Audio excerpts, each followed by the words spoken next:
Just want to welcome everyone to the Thursday, October 14th, 2021 School Board meeting.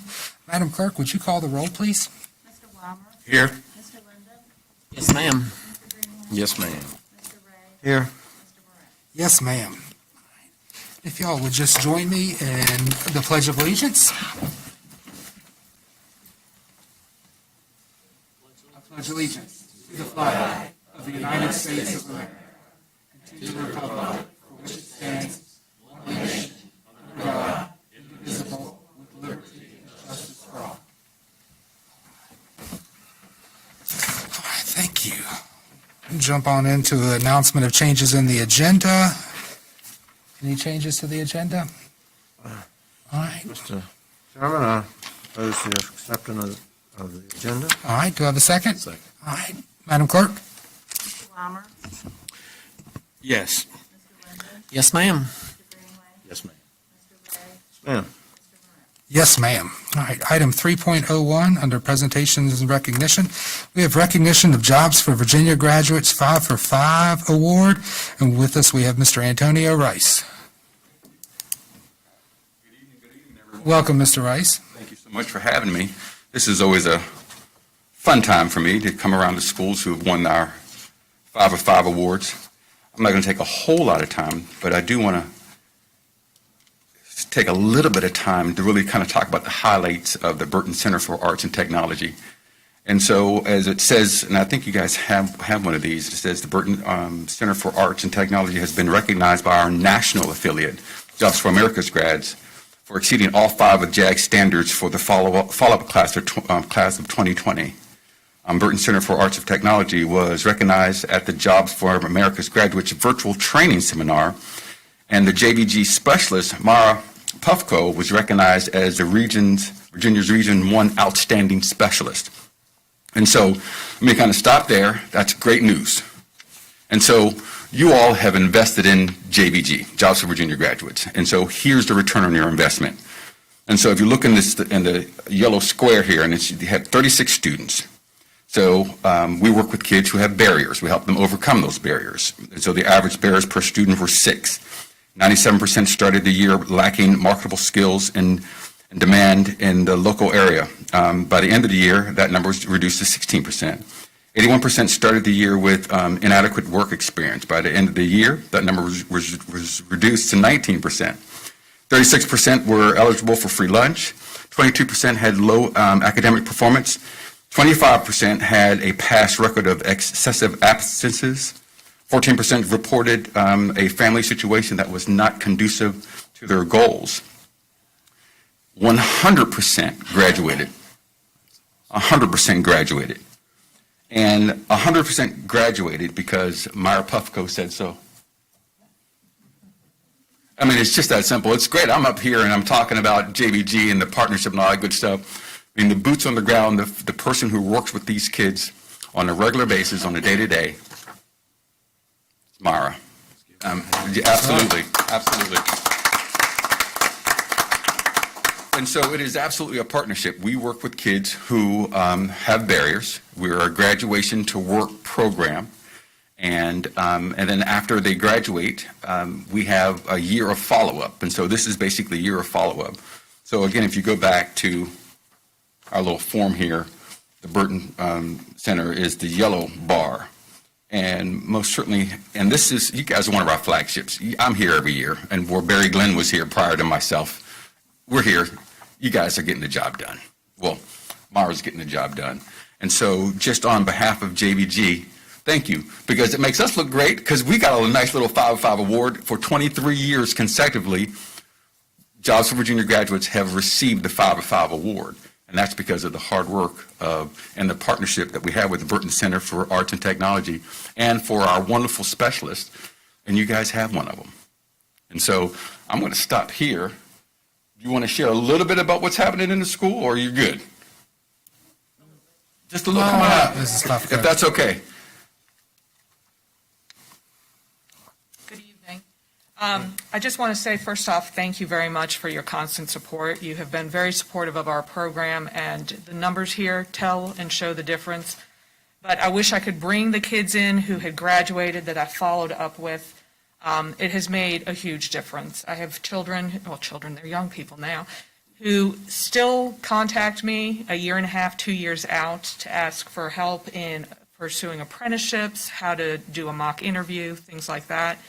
And really, a huge thanks to you for your support, for central administration, and for the staff and administration at BCAT. They just have been wonderful and always letting me do what needs to be done, supporting the kids in the classroom. If you ever want to come by and see what these kids are doing, they have phenomenal, obviously, hard skills with the programs they're in, but that combined with the soft skills that we do work on with JVG makes them prime candidates for really being successful in their lives after high school. So thank you very much. Please, if you ever want to come by and see what it is that they're doing, you are more than welcome. And that's all I have. Yeah, thank you. Thank you. That's all I have. Any questions or? Thank you so much. We appreciate it. We know, we were talking beforehand, I don't think BCAT is any longer a well-kept secret. Right. It's gotten good publicity, and everybody on this board is, working very closely with the Board of Supervisors to try to get a new technology center built. So we know what we have. We're proud of everybody there, and we just want to make it better and make sure everybody has the tools and resources to exceed even further. So Fantastic. appreciate you. All right. Mr. Chairman. Thank you. I would just like to thank you for personally coming this evening and speaking to us and talking about our program. It means a lot when people outside our school division take the time and come and share with our citizens the job we're doing. We try to do that every 2 weeks. Right. But it's great to have people from the outside come in. You're a neutral party. All you're doing is looking at the data, going in, the data coming out, and saying, hey, this is not bad. And we certainly agree with it. Thank you very Absolutely. much. All right. Thank you. Thank you all. Appreciate you.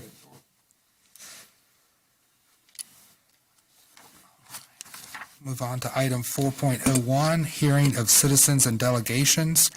So I've got a couple speakers tonight. I just want to remind everyone, when you called up, just state your name and your address. Everybody will be given 3 minutes. If you've been here before, you got a little timer up there. It's like a stoplight. So first up to the lectern, we've got Mrs. Shirley Martin. Welcome.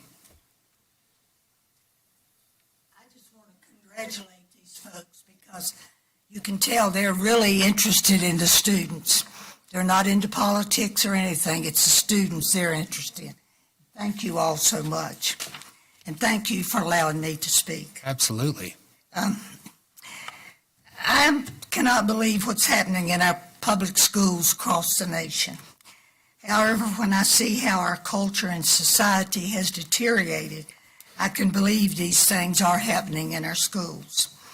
Students in public schools are being indoctrinated in the teaching of critical theory. Critical theory has deep roots in Marxism and socialism. They seek to change society, the society that I live in and that you live in.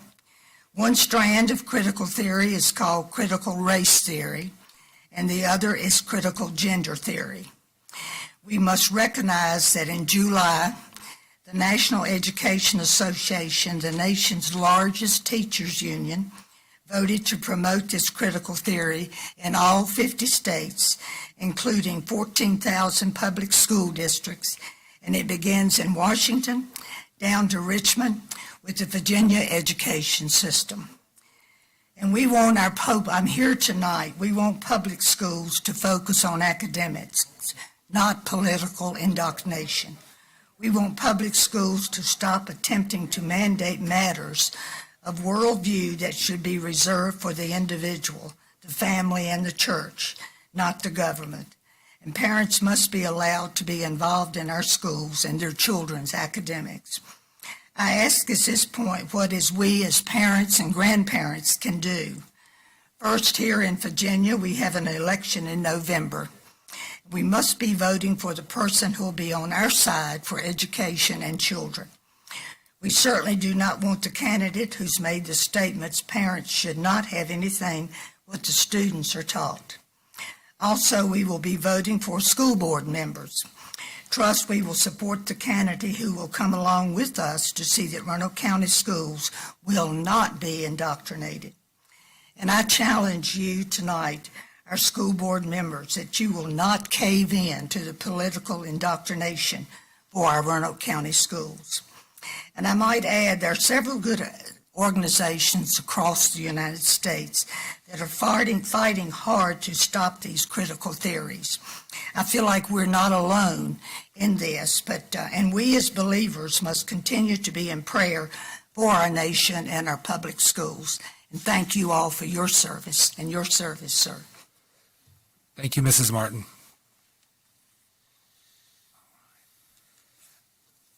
Next up, I have Mrs. Vicki Henderson.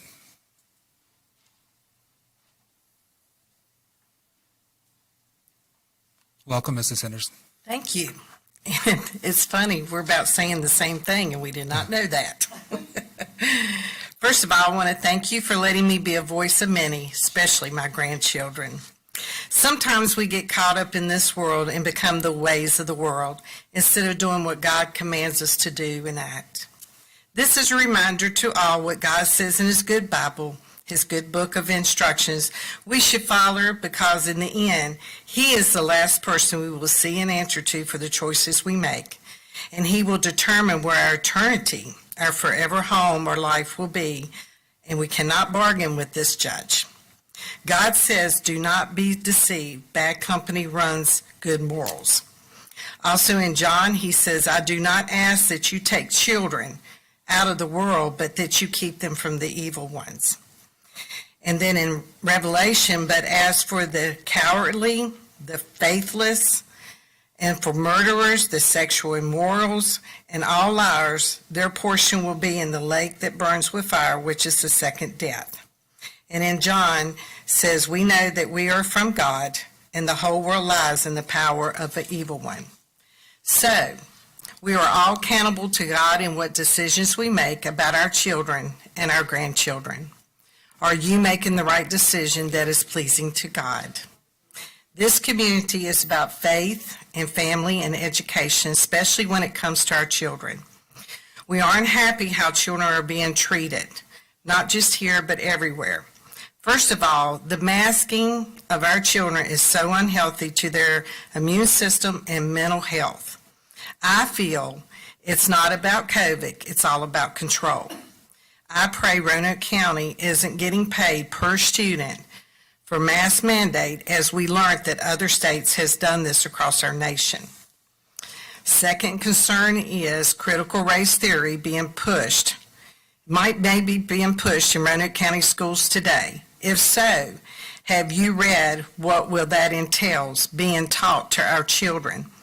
It is your responsibility to know what these children are learning and reading.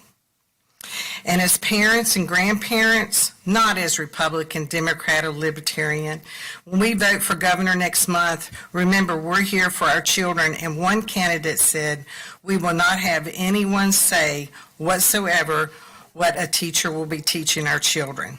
And we all know that's wrong. Remember this when you go to the polls. They are our children, not the government's. As school board member, I pray you remember that as well, because you want happy parents, especially happy grandparents, as myself. Third concern, I'm here in hopes of ensuring Roanoke County schools will not be following in the same footsteps of Loudoun County school system in Northern Virginia, where there are sexually explicit assignments. These are pedophile-based books in their libraries. There are young girls, one was the age of 14, being raped in a unisex bathroom and locker room. And when parents show up at their school board meetings to voice their concerns and complaints, they are now being labeled as domestic terrorists. I do not want any of this trickling down to Roanoke County schools. Please listen to God instead of our government or governor. He's the one you need to worry about. We have elections coming up, and we want someone that will stand with us and not against us. Thank you very much. Thank you, Mrs. Henderson. We have item 5.01. We have report by the Student Advisory Council. I think we have Ms. Rye here with us this evening. How are you? How Good. Good evening, Mr. Chairman, members of the board, and Dr. Nicely. My name is Cassidy Rye, and I'm a senior at Williamsburg High School this year. Tonight, I'm filling in for Taylor Hilofsky as she could not be here tonight. On Thursday, October 7th, our Student Advisory Council met together for our yearly retreat at the Salem Museum. We started this retreat with many icebreaker activities, which allowed us to get to know each other on a more personal level. We played many games and then moved into the main part of our meeting. We broke up into small groups based on students' individual schools and filled out a sheet which each group then shared with everyone. Some examples of the questions we filled out were, what are some concerns you have for the school district as a whole? And what are some topics you would like the SAC to address this year? These questions were very interesting to hear about how other schools were handling with this continued COVID year. As a group, we talked about topics we would like to discuss this school year, which included mental health, dress codes, and how to promote our council throughout the county. I wanted to thank Dr. Nicely and Mr. Ray for being present at our retreat. Our council also had a normal in-person meeting on the 6th before the retreat, where Ms. Cundiff, the life counselor at Cave Spring High School, asked our council if we would like to help spread more awareness about mental health and spoke on making schools a more positive environment. We then broke into small groups and thought of ways we could all participate in Red Ribbon Week as a county. We thought of dress-up days and prizes such as dress balls for students to use when they participate in the days. We as a council are very excited to work alongside her and add our input into making mental health more progressively better as a county. Once again, thank you all for your continuous support of our council. Thank you. Chairman. If I could. Sure. Yeah, Dr. Nicely and I were there, and I was really impressed how, when they broke off in groups, and I walked around to some of the groups, how involved and engaged that everyone was. And it just was, it was a very interesting, involved issues that you were talking about. And when I got to speak to the group, gave you some examples where you have changed the board's mind with some of y'all's decisions. And so it's important that this group and will continue in the way that they were involved. So I was very impressed. So. Thank you. Appreciate that, Mr. Ray. All right. Moving on to the consent agenda. Do I have a motion for approval? So, man. Do I have a second? Second. All right, Madam Clerk? Mr. Weimer? Yes. Mr. Linden? Yes, ma'am. Mr. Greenway? Yes, ma'am. Mr. Ray? Yeah. Mr. Moret? Yes, ma'am. All right. Moving on to the informational agenda, item 8.01. We've got there he is, Mr. Meacham. Information about process for ensuring proper ventilation in our schools. Welcome, gentlemen. Good morning, or good afternoon. Okay, we were having a PowerPoint presentation here. To your left. Okay, sorry. First time I've been introduce this just a little bit, if I may. Mr. Chairman, Board, Dr. Nicely. From the work session, there were a few questions that came up. And of course, Mr. Meacham was not able to be a part of that. So tonight, we're going to share a PowerPoint session with you so that it helps explain in a bit more detail what we're doing in regards to the indoor air quality. Perfect. So, Okay. Mr. Meacham? Okay. Dave Weimer, haven't seen you in a long time. But Been a while.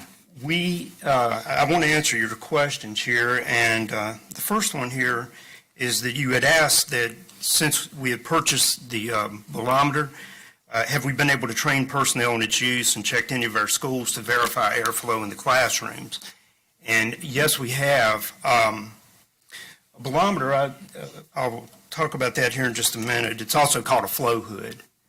And it's one of the tools that we use in order to try to keep good air quality in the schools. And there's three things we're working with. We're working with tools, and then we're working with existing systems, and then we're also working with weather conditions.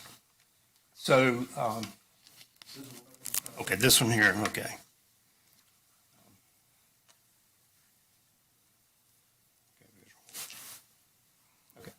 All right, there we go, sorry. Okay, so anyway, a bolometer is actually known as a capture hood or a flow hood. That's a more common like trade name for it. But what it is a device that fits up over top of like a register right there above your head. And what it does is it actually captures the air coming down through it, and it measures how much velocity or how much volume of air is coming out of that register. And so this is a handy tool. But what we have to do, it's more than just taking that and just randomly checking the different registers and everything to see how much airflow. The second thing, as far as a tool that we need, are the tab reports.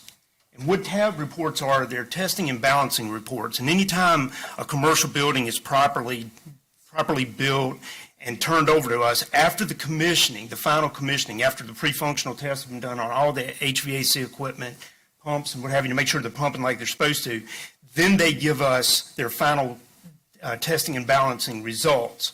And so what we have is how much in optimal conditions, the way it was designed, and everything's tweaked at the very end, it will tell how much air should be coming out of these registers, how much air should be completely being delivered from the air handler units and what have you. And so what we would do is we would take that bolometer, and we are starting to do that now, and we go and we take a room and we map out the room, the different registers on it. We take readings, and then we go to the next room. And a lot of our systems have a lot of units, a lot of classrooms are on one big air handler. And I'll explain that here in just a minute. So we have to get the data from every one of these rooms. So it's a kind of a labor-intensive process. We get all this data, then we have to check and make sure the air handlers are working as they're supposed to, and then we begin to compare that with the testing and balancing results, and we see how far we have deviated. And sometimes controllers begin to fail, they get weak, they don't do what they're supposed to on VAV boxes. One person works on it, they don't dial in a new controller like they should, and things get out of balance, and we should do this once in a while. But that's one of the things we're doing, and we're really trying to do it now with all the concern about COVID. And then the third tool that we have is our BAS system. This is really important. It's our building automation system, and it is a good thing. Technology is really good today for us, because with a BAS system, one man can actually do the work of about 10 men, because it's actually like a force multiplier. You can look at data, you can see things when they're not the way they should be, and you can do a lot of diagnostic work from your office, and then you can send your guys to where they need to be, sometimes even telling them what they need as far as parts, and you can take guys and you can work with them, even maybe technicians that are not really experienced, but you can work with them and you can get pretty good results. And so we don't need as many people when we have a BAS system. But that is also one of the tools we use in order to balance the system and make sure that it's working as it's supposed to.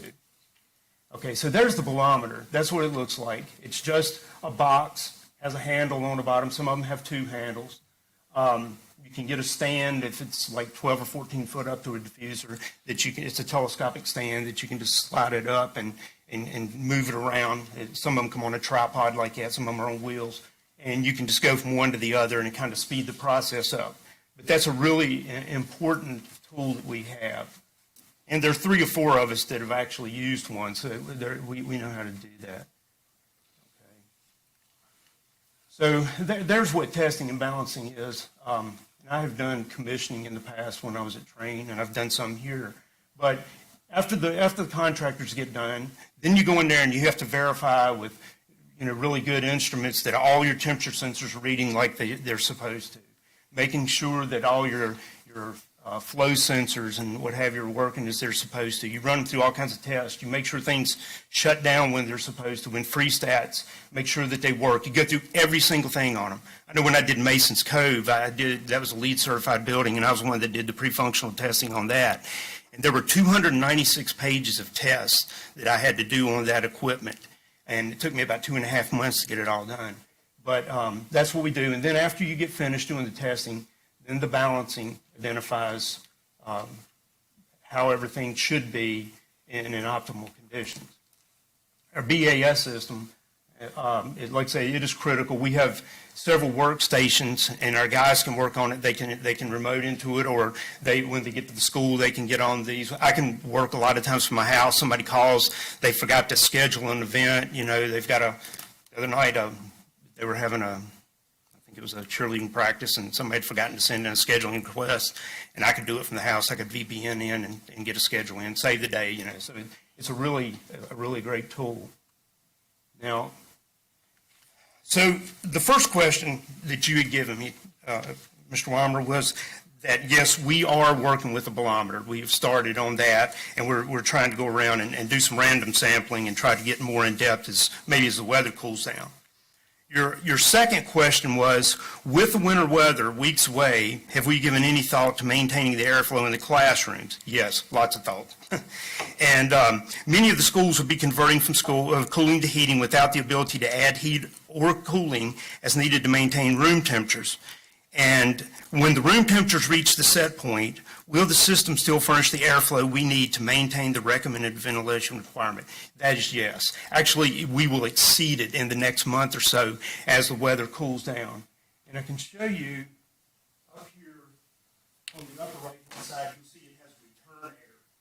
This is a generic graphic. This is a graphic for Williamburg Middle School. It's the biggest air handler we have in the county. It moves 28,000 cubic feet of air a minute. So it really moves a lot. But anyway, up in the top right-hand corner, it says return air. You'll see it has exhaust dampers over on the left. And down here in the bottom left-hand corner, it's represented by outside air. So what happens is the building air is coming, just like where you have a grill in your home, you have a grill on the wall, maybe with a filter in it. That's going to be your return air grill. So the air comes in there, and then it's processed as it goes through the coils, either heating or cooling, and then it discharges out on the supply side. It goes out into the living space. Commercial air conditioning is a little bit different. It's got some things in it that most people's houses don't have. And one of those is the introduction of outside air. Now, we have been required since the early 90s to introduce about 15 to 20 cubic feet per minute per occupant in a building. And so we've been doing that for a long time. That's a lot of air to process, but we have upped that to about 20%. We were able to achieve that typically with a 10% outside air damper position and 10% open. We were able to achieve that. But with COVID, we've decided to go to 20%, which is a tremendous amount of air. So even though the weather changes and we're not heating or cooling, we are still bringing in outside air at that constant rate all the time. So we are bringing it in. Now, what I was saying about like when the weather starts changing. Now, you'll notice here, there's a sensor here that says 52.3 degrees. That's the discharge air temperature that we want in most of our buildings. Believe it or not, we run air conditioning in buildings like Williamburg Middle School, Hidden Valley High. We run like 50 or 55 degree air through the main air handler all year round. During the summertime, we do that usually with a chiller, which is a huge energy hog. But it cools water, it runs through the coil, and we try to get the temperature down to about 52, 53 degrees to do dehumidification in the building. That's kind of an optimal amount. But we're having to run water that's about 45 degrees through the coil in order to do that. Now, so during summertime, we're running that air in, bringing the outside air in at like 20% right now. So 20% of the air that's always being introduced is coming from the outside. The rest of it comes from the return. And where it says exhaust air there, what that is you think about this, if you have a balloon and you start blowing air into it, what happens? It expands, right? And it can only hold so much air. Your building's like that. And so we want to maintain a slight positive pressure on the building to kind of keep dust and different things out. Just a very slight positive pressure, no more than that. But other than that, you can't get the door shut because the pressure is so great. So we want a slight positive pressure on the building. So what happens is when you're bringing all this outside air in, you have to relieve the building the equal amount that you're putting in.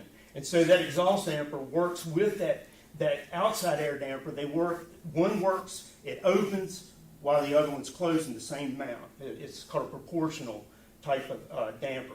So it's relieving that air, so you're actually pressurizing the building, and then you're bringing new air in and you're exhausting the old air. So you're getting a lot of air changes this way. It's not just stuck in the building, it's being pushed out. Now, what I was talking about this time of year, now as the temperature drops outside, we don't need to run a chiller, we don't need to run cooling towers because they really consume a lot of electricity.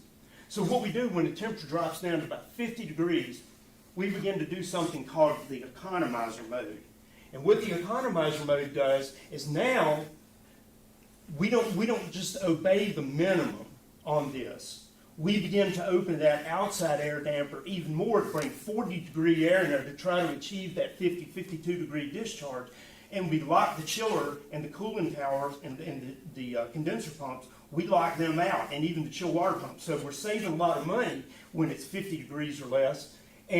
But see what we're doing, we may actually have those outside air dampers open 100% some days to try to achieve that. So you're getting massive amounts of outside air this time of year.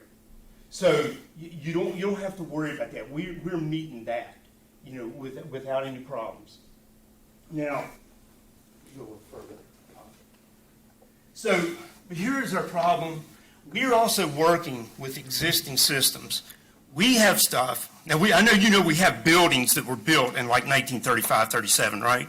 Burlington, there were a whole lot of buildings in the Roanoke area. Andrew Lewis and all of them were built actually off the same plans. They were built during the Depression. They were built really well. But we don't have the same equipment in there, okay? They have been upgraded. But some of our schools have equipment that was put in the mid-60s to around 1970. And it's tough stuff, but we're trying to take old equipment and make it work to today's standards. And that's not always easy. Is Cundiff and Cove two of those? Yes.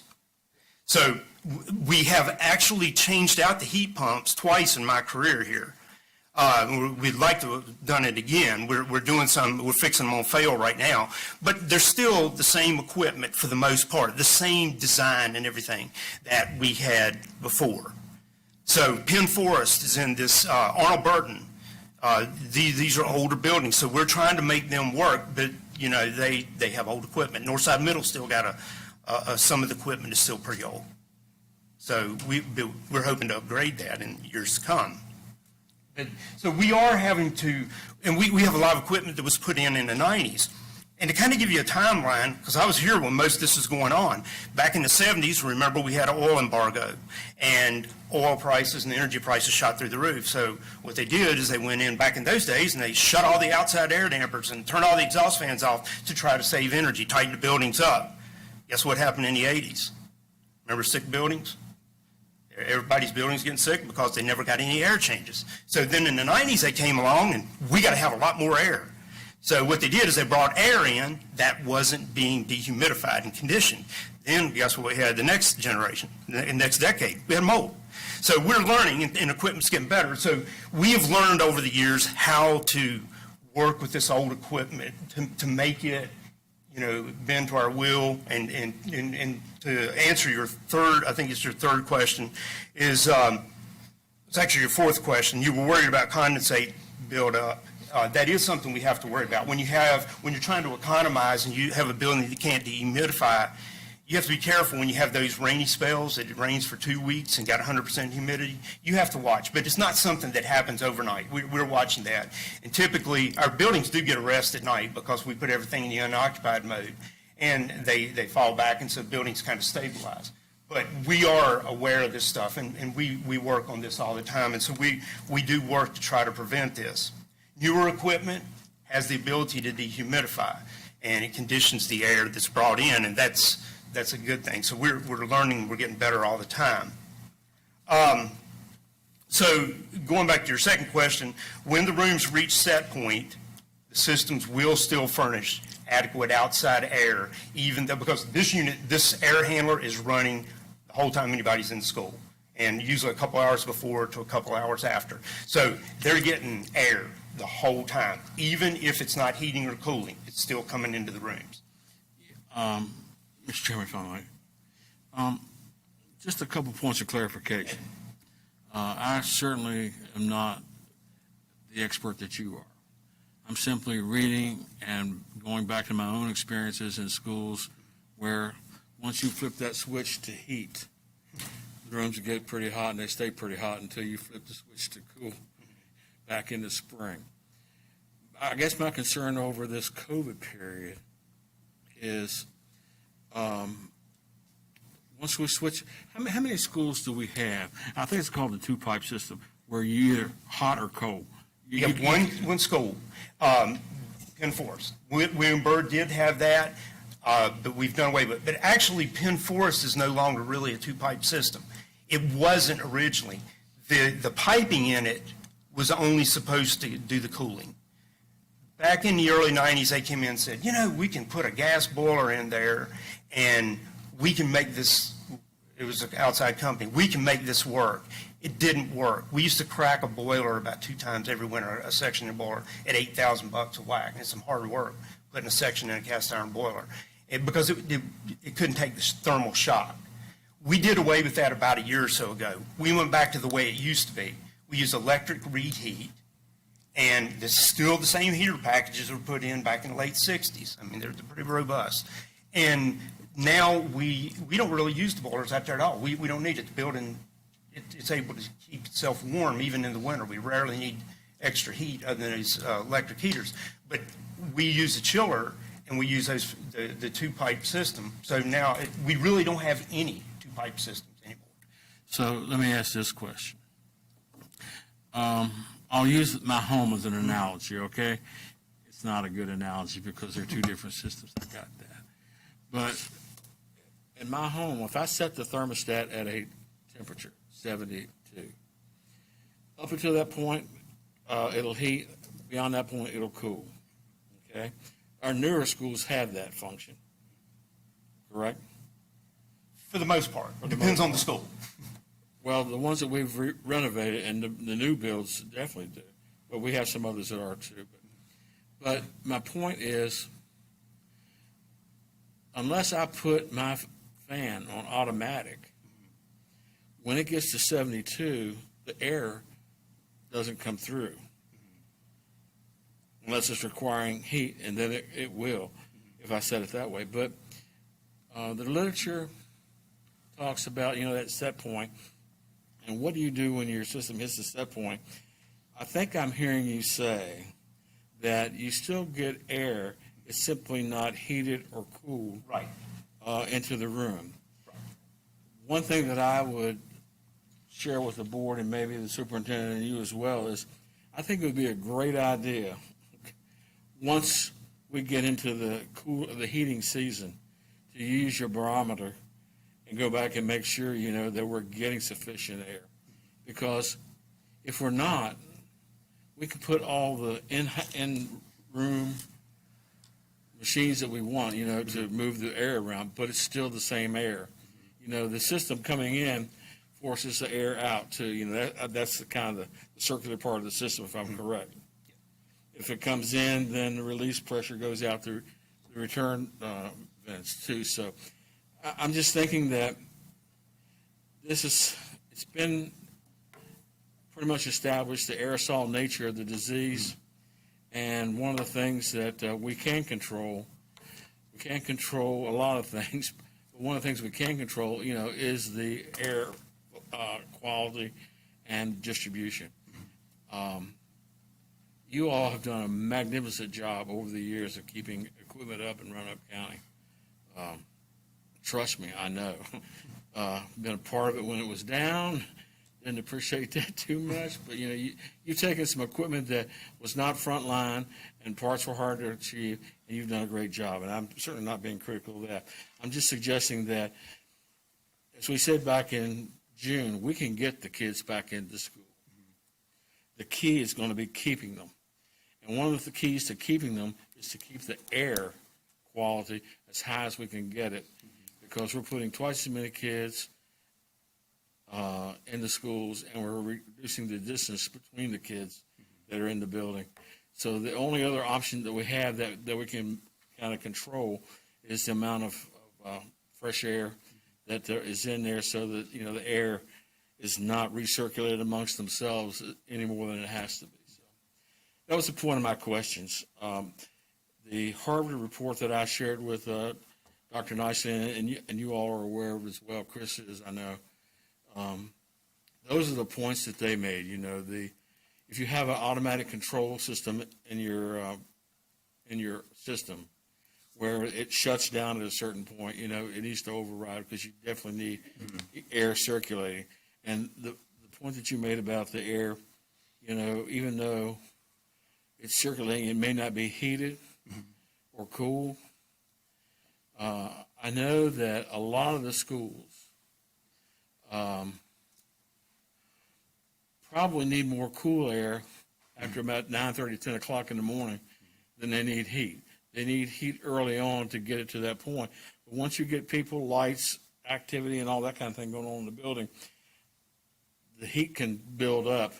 And if it hits a critical point, that set point, then, you may or may not be able to get the amount of fresh air.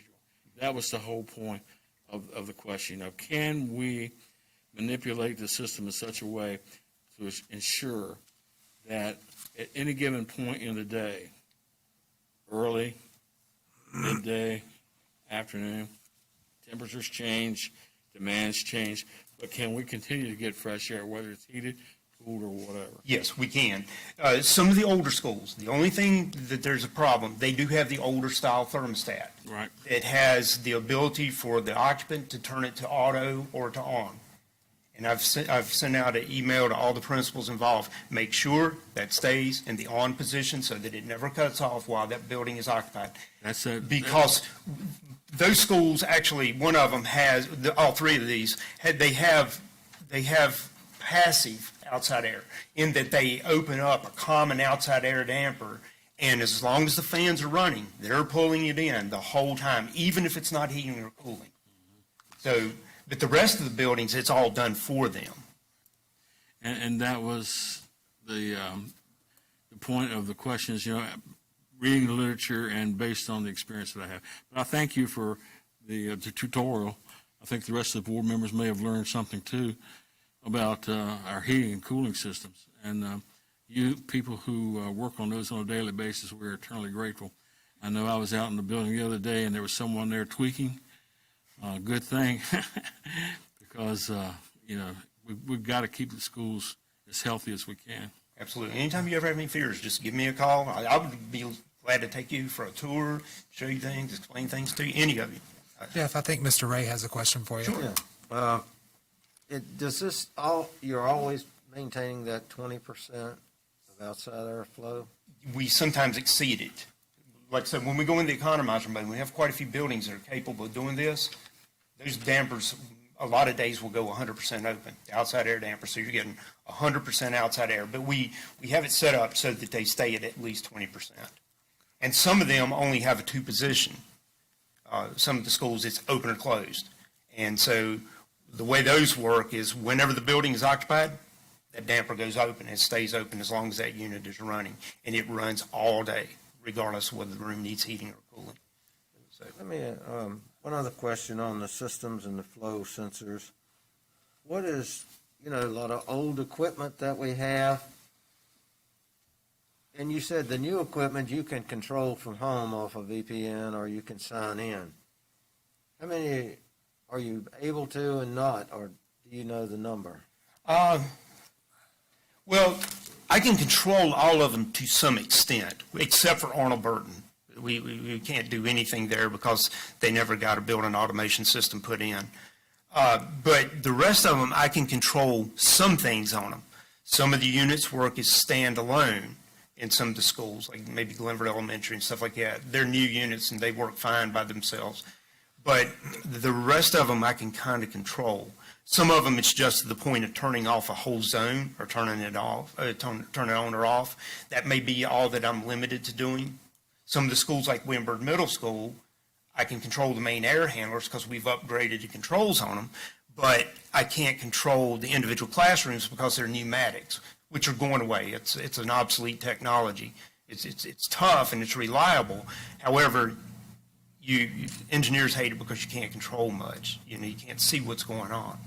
But most of the schools that haven't been renovated since like 1990 are the ones we have trouble with. So there's about 6 or 7 that we need more control than we have.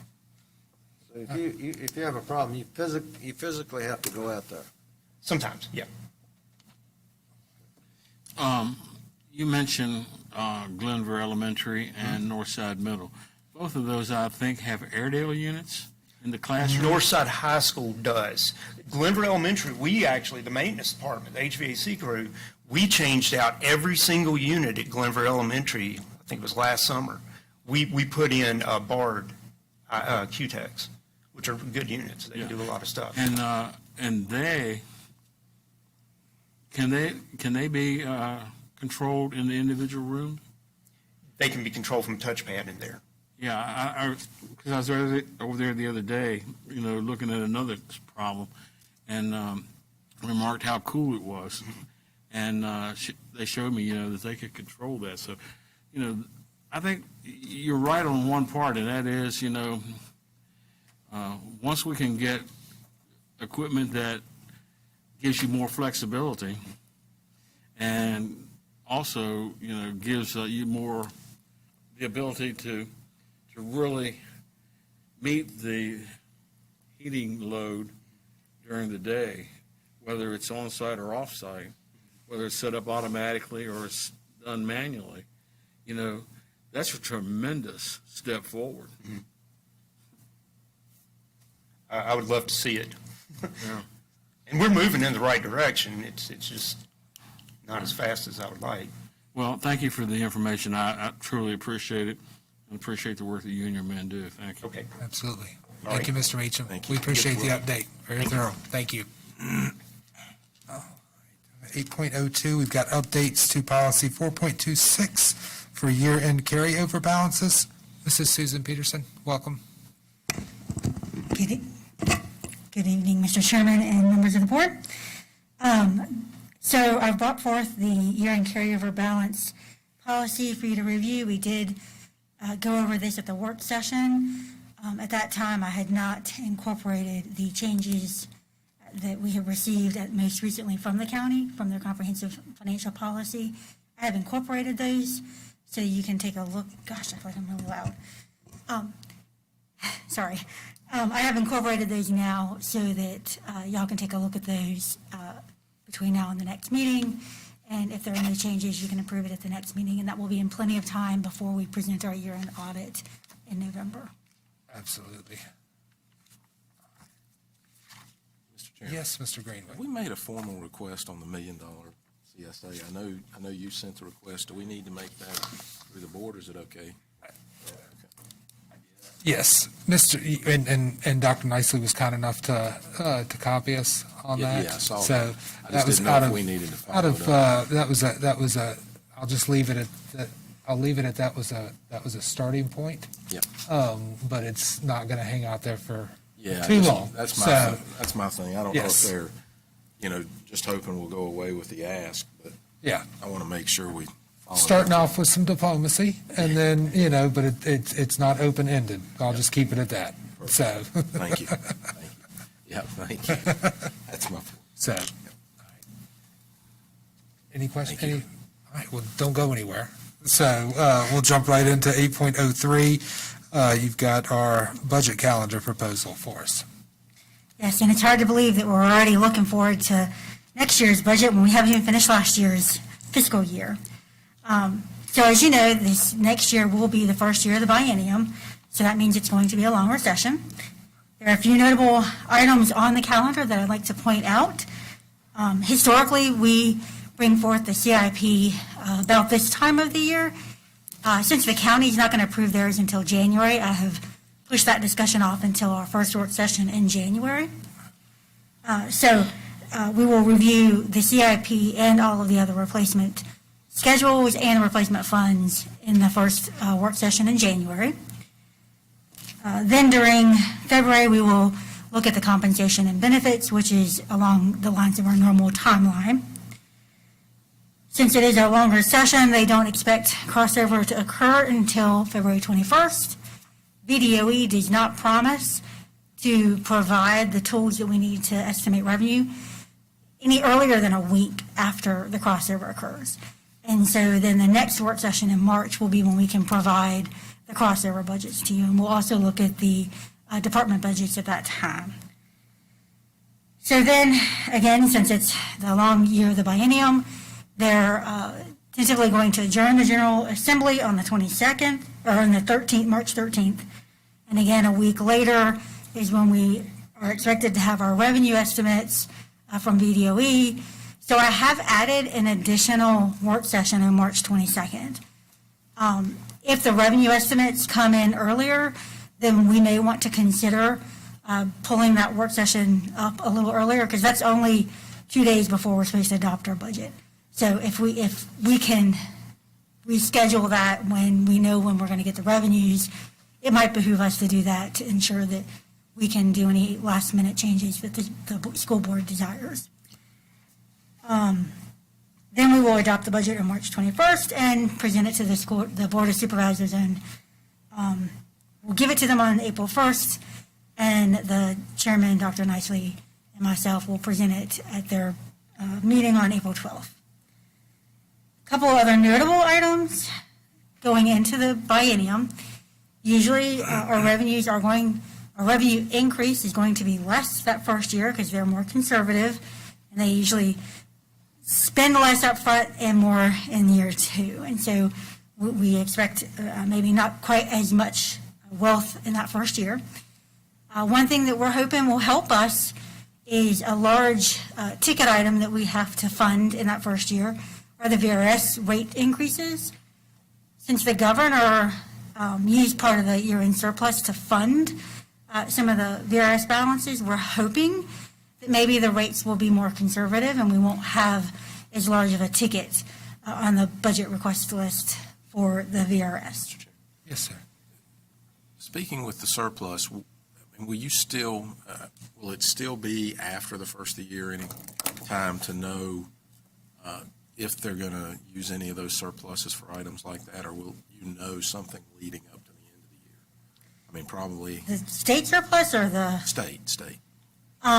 Well, I don't know how to answer that. Yeah. So it's probably going to be normal timeline, I guess, is what I'm asking. Yeah. Okay. But I think he used part of maybe the prior to, because I know I read an article somewhere that said that he used some surplus to fund the VRS. So I think that's already been done. I guess I didn't think of this. I guess we're switching governors no matter who wins, but I don't know if that matters or not. I guess it'd probably still be in the budget session, I guess. Anything they would do with that. Okay. Yeah. Oh, and then lastly, it is the year of the re-benchmarking. The re-benchmarking is really a technical process that VDOE is required to go through, and it really is to, they base the distribution of the funds on certain demographic items, including enrollment, teaching staff, fringe benefit rates, and a whole variety of demographics that they obtain from each of the school systems, and they do comparisons. This re-benchmarking will affect the level of funds coming from the state, and it will also affect the local composite index and how much they expect the localities to provide to the school systems. It mostly affects our SOQ funding, but it will have a slight impact on our categorical, our lottery, and other programs as well. So that's just a couple of heads-up items to know that's coming down the pike with the new budget. So, and then we have the calendar. If you have any changes to the calendar, I added some additional dates just for your information. If you have any other changes or comments on the way that it's laid out, just please let me know and we can get changes before it goes to consent. Perfect. Chairman. Yes, Mr. Weimer. I'm looking at the calendar that you presented to us, and I got a couple of comments, and they're all positive. We've been interacting with members of the community who feel like that they want to have more voice in the matters that come before the board. And I noticed that you have both EAC and PAC meetings scheduled early in the process, so that we just went through that process here, 2 months ago when we were looking at the grants. So it's not like we're starting from ground level zero. I mean, we already have some things kind of in the queue that we're looking at. But having those meetings early on like that, I think will go a long way in helping people to understand, and have input.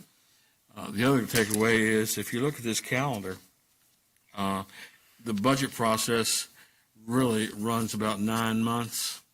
So even though we have begun the process in October, and we've had meetings, to gather input, this is not a backroom, boiler room type of process. It's spread out over plenty of time for input, plenty of time for people to, to ask questions, get, responses and that type of thing. So I applaud you in the calendar, and I applaud you for having those meetings available and early enough that the people feel like they have input. It's not after the deal is done. I appreciate that. Well, I cannot take credit for the EAC meetings and the PAC meetings. Dr. McClung and Mr. Lineberger set those meetings up, but I am planning on presenting to them during the budget process so that we can continue those conversations. We had great conversations for the ARPA funds, and I would like to continue those and continue that relationship building with these interest groups. I'm just thinking back to the report that you gave us a month or so ago, the recommendations from those two groups that was able to be incorporated into the grant funding. When you looked at the results of the meetings and you looked at the grant, there was a high correlation between what went on in the meetings and what ended up in the grant. So I think that's a positive that people need to understand that, they're not talking to the wall, that we are hearing. We're listening, we're hearing, and we're trying to incorporate as much of that in there as we can. So kudos to you and to the other staff members for taking care of that. Thank you. Great. Thank you, Mrs. Peterson. We appreciate all you do. Thank you. Moving on, next item up, Dr. McClung is going to give us a little Rona update. Yes, good evening, Mr. Chairman and members of the board. You don't have Dr. Steekall here tonight, but you do have me to share a little bit about COVID. Chuck, if you'll, or can I click? Okay, let me do the click. As you can see, the first chart is the daily case count. And of new cases, we have 568.7 new cases out of 100,000 in the population within the last 2 weeks. Unfortunately, the transmission level, nothing has changed since your last report. We still remain on the high level. And then we have had just a slight decline in new cases per 100,000. So that's dipped up and down as we've gone through this pandemic, but it is at a slight decline. Regarding our positive cases by school, the chart to the left is the week of October 3rd through 9th, and the chart on the right is currently this week. So you can see we still have positive cases popping up for both our staff members and our students. And the next cases are positive cases by date for all schools. And again, it's almost like a whack-a-mole game. It goes up and down.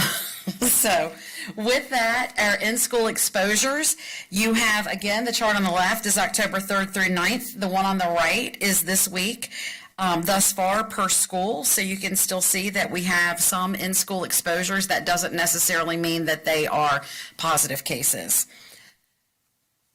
And then here is our quarantines by date for all schools. And yes, we've hit about the 400 mark or slightly below right now with our daily exposures.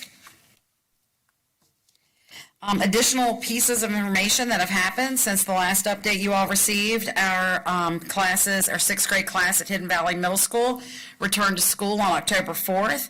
And then Glenver Elementary had to close one classroom. It impacted about 17 students, but they were able to come back on October 4th.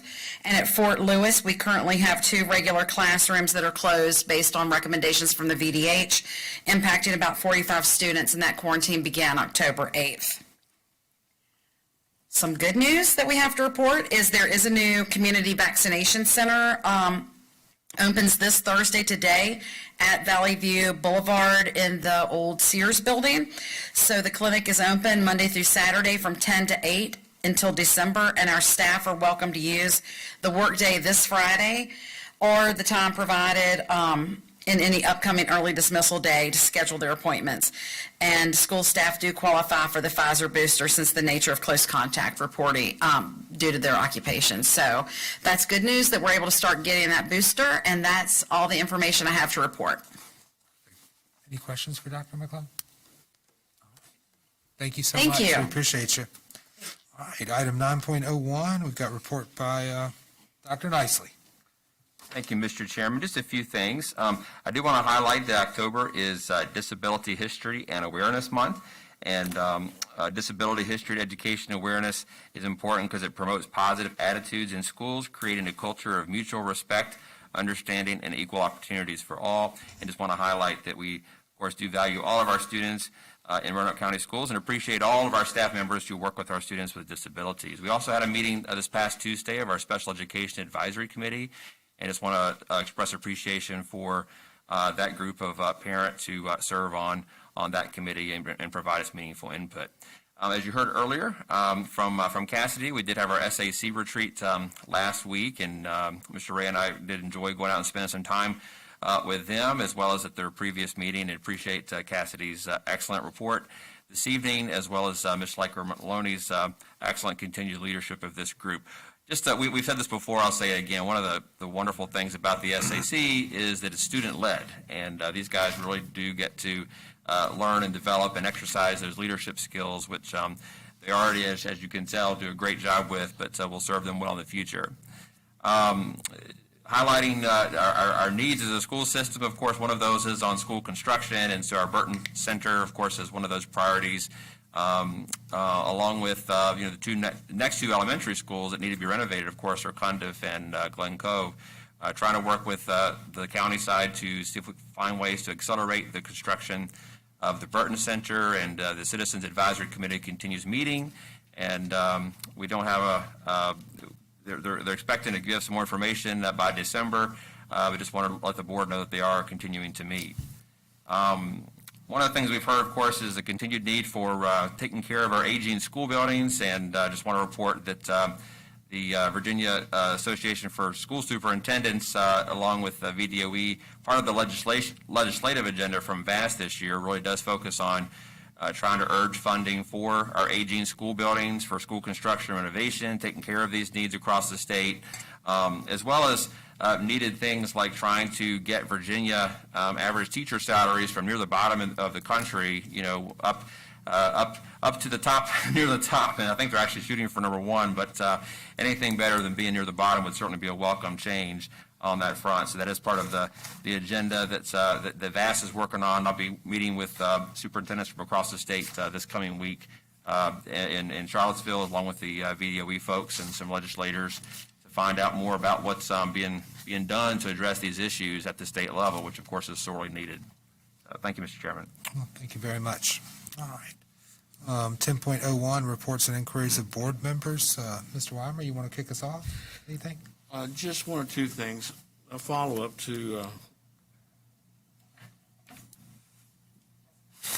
Dr. McClung's report. The last slide she put up there was the additional measures taken. And this is one of the things we were concerned about, back in June and July when we were thinking about opening school and mask, not mask, distancing and all that type of thing. If you look at that report, in August, the first month back, we had 402 affected students in classrooms that were closed down for a period of time. Last month, we were down to 272. I think we're headed in the right direction, and I think part of that is really the fact that in being in buildings in the last 2 weeks, one day with Dr. Nicely and another day with myself, is the teachers and the students are really wearing masks. They're really doing what we've asked them to do in terms of trying to protect themselves. The presentation we had tonight, the things that we have control over, I think we're doing a good job. Not only quote-unquote mandating, but also having voluntary compliance, by teachers, by administrators, parents, students. Everybody's trying to do what they can to reduce the possibility of being out of school, and I certainly appreciate that.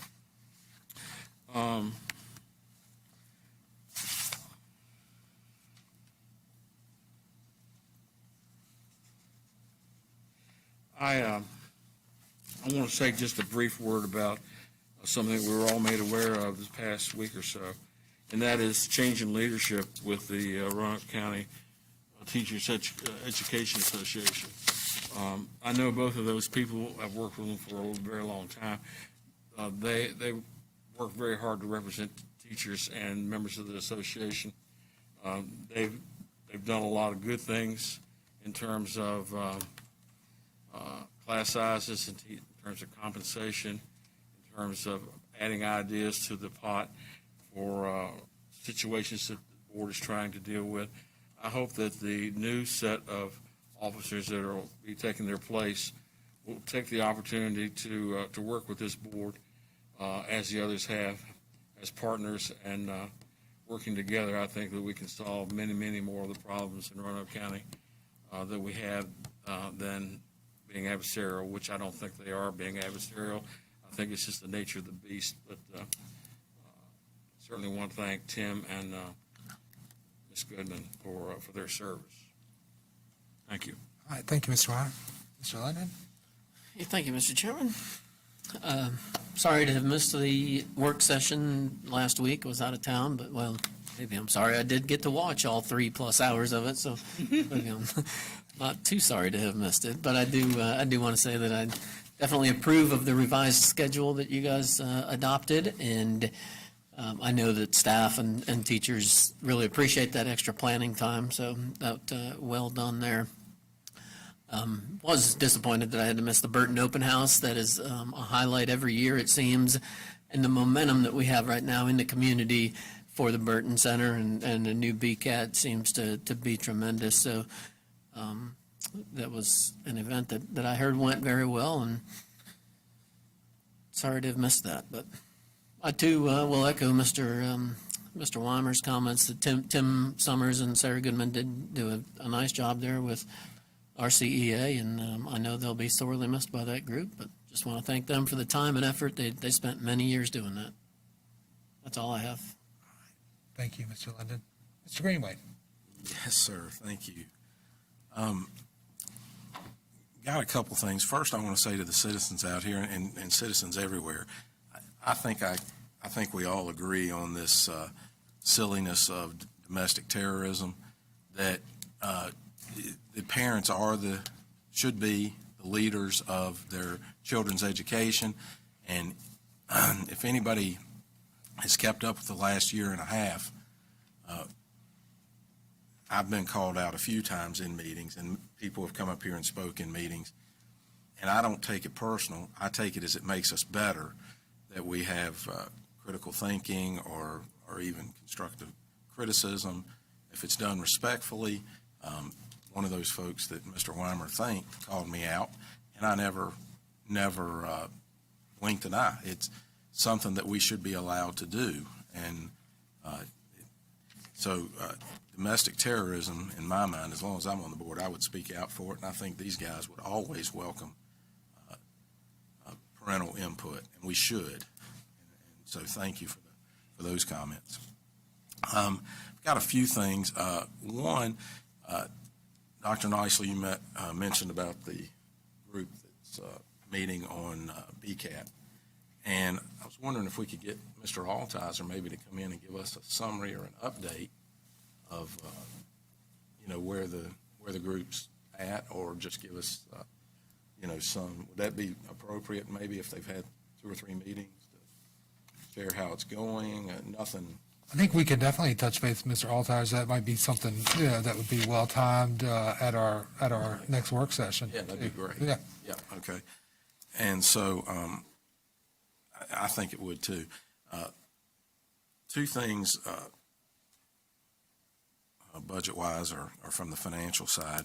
One is, and I've already mentioned it, so I won't go into it in detail, but I want to say it again. If we can get that money from CSA, and I hope our board would agree, that we use that $1 million that they would pick up the tab for, that we use that solely for remediation in whatever form staff feels necessary to bring these kids that are behind or that need a little push forward or a little help, that we use that money, earmark that money solely to try and bring these kids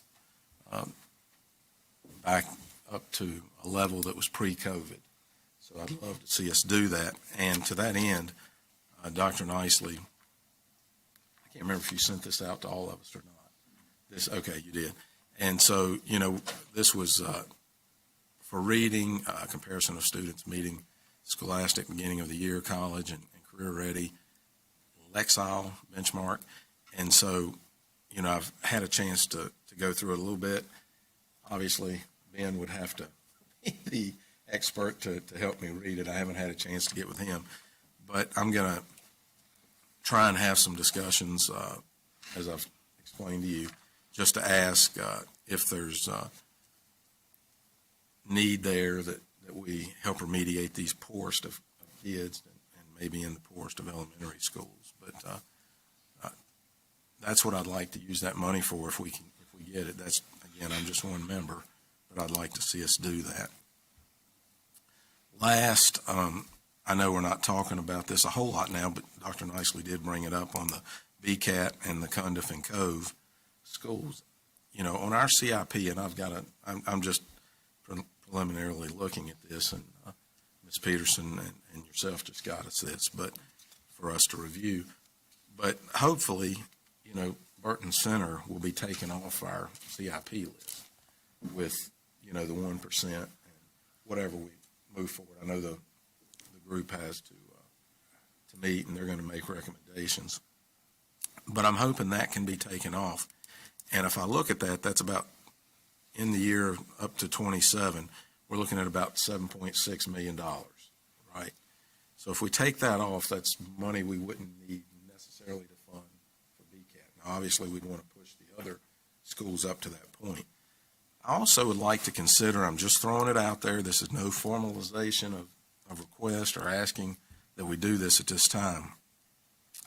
But in my mind, Cundiff and Cove, we've talked about it for a couple of years. We've talked about it probably for 6 or 8 years, but we formalized a year or two, maybe a couple of years ago, where these schools lie on the list. And in my mind, this is going to be my last term on the board. I can tell you that now. Make a lot of people happy. At the end of 2025, I will roll off the board, and God willing that I'm here in 2025. But the point is, I should not, and this board should not, have to wait until 2027 to get those 2 open concept classrooms fixed. That should not be something we have to wait till 2027 for. One of the ideas that I see here is asking the Board of Supervisors to, and I'm sure they love me right now, I'm sure I'm one of their best friends, but is asking that they allow us to take the 2027 $12 million allotment and either pull it up to at least 2026 or up to 2023, which are our off years. And what that would do is would allow us to, at least by the time I leave this board, start Cundiff and Cove. And I think that's important, and I think it needs to be done.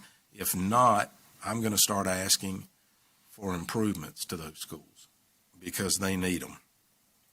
When you walk in and you see paneling on the walls, you see windows that you can't see through that let light in. It's, we're not in far southwest Virginia. So I'm going to continue to push for those 2 schools.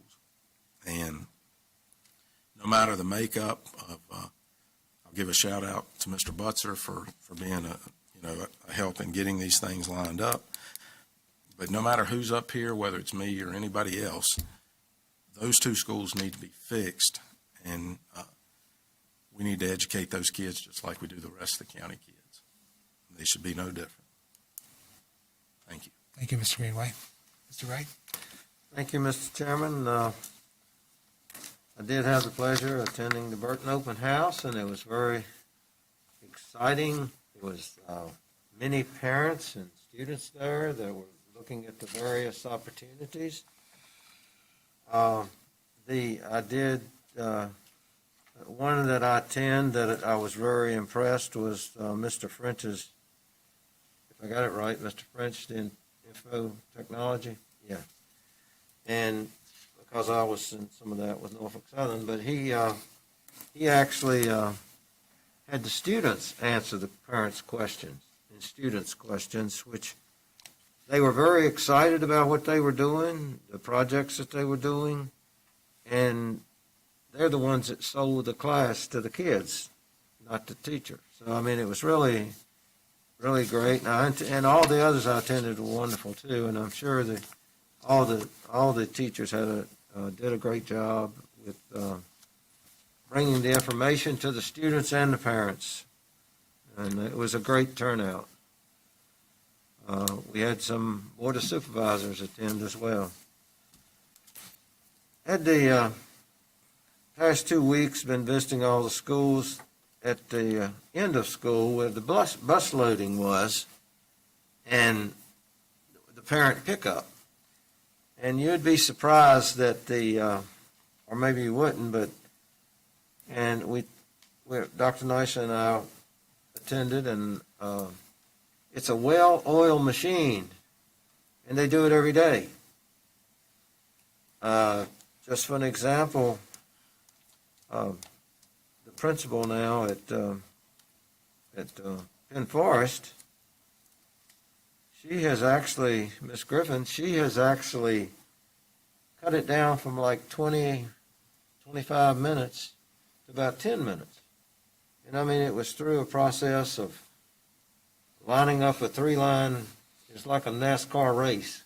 You line the cars up, and then they load the kids up, and then of course the buses get out first, but we were actually able to go to the bus drivers, thank them for all they do, and they work hard. I mean, you figure that our most precious commodity is being picked up and delivered every day, and they do a great job, and they're very excited about their job, and they're very appreciative of things that the board has taken action on to help them as well. So, but it was very eye-opening if any of the board members get a chance and see their schools each one is geographically different, so they adapt to that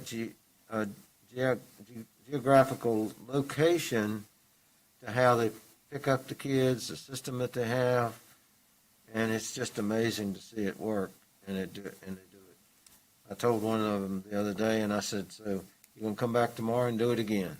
So it's done every day, day in. So I think the teachers, principals, bus drivers, all the people involved in this. I mean, you can't stop short, but I'm just talking about where we had people involved in making sure these kids get on the right bus, at the right school, at the right time, and it was just amazing to watch. So. Thank you, Mr. Chairman. Oh, thank you, Mr. Ray. So I'll echo Mr. Ray, and sorry. I know you were at a real estate closing or showing last week, and I know you were out of town, but we did have all the Board of Supervisors at the BCAT except Mr. Peters. I know he had another obligation going on. Unfortunately, none of our state representatives were able to be there. I heard there might have been some campaigning going on that night, so priorities. But it was nice. Just guesstimating, I'd say there probably were at least between 400 and 500 students there. And that the primary purpose of that was last Thursday, the open house, was getting these 8th graders there, and, all the programs were active. They had their, existing students there, walking them through, what a typical day looks like, what they're learning. So just all the energy and the parents. And so thank you for everyone and the teachers taking their time. I mean, that was from 5:30 to 7:30 and, teachers, especially for those super blocks, had been there probably since about 6:30, 6:45 that morning. So, we have just like the rest of our schools, it's just such a committed group over there at BCAT. So I'll echo, Mr. Weimer's thoughts on Tim and Sarah from, the job they've done representing the teachers, and wish Courtney and Elisa nothing but the best in their new roles there. And then lastly, there's been a lot of discussion, because one of the people running for governor, I think, kind of stuck his foot in his mouth on his comments about, parent involvement. And I've had some conversations with parents this week as well. Every 7 years, right? SOLs are reviewed and updated. So that's the main way, parents can get involved, because, SOLs are reviewed every 7 years, updated, things are added to it. There's public hearings, there's parental involvement in those. So that's the best way, quite honestly. And then getting involved at the local level. Getting involved with your school, getting involved with the PTA, getting involved with the PTSO, and a specific example is at Hidden Valley High School, only 18% of our families are members of the PTSO. It's not that, and I know, I hope it's not a monetary thing, because it's $5 per person, but it's so many other things, from organizing, teacher breakfasts during Appreciation Week, to cleanup days, to helping with after prom, so there's so many ways that parents can get involved, and we welcome that involvement. Your teachers welcome that involvement. Your administration welcomes that involvement. So, in addition to things we can do at the state level, if you're not involved in your school's PTA, PTSO, please, trust me, they would love to have your involvement. So I think that's it. We're done with homecoming, right? Are all of them done? Do we have all? All right. I know we pushed them back a little bit this year, but. Just one other comment. I want to extend best wishes to Chris Lowe. He wasn't with us at our work session the other day because of an illness, and I think he's still working from home and couldn't be with us tonight. But Chris does a really good job with a pretty awesome set of responsibilities, and I hope he recovers well, and we look forward to having him back soon. Thank you for recognizing that. All right, appreciate everyone for coming this evening. Teachers, staff, enjoy don't enjoy, tomorrow's a teacher work day. So, but I know they'll use that time wisely as we wrap up the end of the first 9 weeks. Hard to believe. Meeting adjourned.